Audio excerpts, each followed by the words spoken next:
L'heure du bilan de la conférence des Nations Unies sur l'eau est arrivée. Nos 3 organisations, Action contre la faim, la Coalition Eau et le Secours Islamique France, qui portent la campagne SOS des engagements, pas des abonnés absents, ont 3 observations majeures à partager.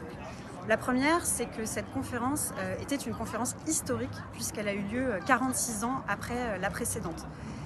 Les États et les organisations internationales ont largement tiré la sonnette d'alarme sur la crise mondiale de l'eau. Mais notre deuxième observation, c'est de dire que malgré ces cris d'alerte, les engagements n'ont pas été à la hauteur.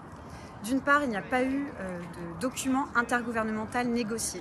Donc cette conférence n'a pas abouti à un accord. Et d'autre part, le livrable principal de la conférence, qui est le programme d'action pour l'eau, le Water Action Agenda, est une compilation d'engagements volontaires des États qui ne précise pas vraiment des cibles ni des moyens de mise en œuvre. Par ailleurs, il n'y a aucune coordination des engagements, donc les Nations Unies n'arrivent pas à mettre en place un programme d'action commun pour répondre à la crise de l'eau. Notre troisième et dernière observation, c'est de dire qu'il y a eu des progrès sur la question de l'amélioration de la gouvernance mondiale de l'eau, mais qu'ils sont trop timides.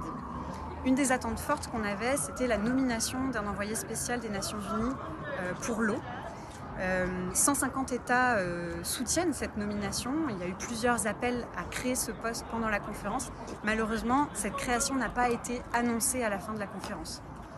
La deuxième attente forte qu'on avait, c'était d'avoir des annonces sur l'organisation de réunions intergouvernementales régulières sur l'eau sous l'égide des Nations Unies. Beaucoup d'États se sont fait le porte-voix de cette demande. Il y en a de plus en plus. Malheureusement, ça n'a pas non plus été acté en l'absence d'un accord intergouvernemental à l'issue de cette conférence.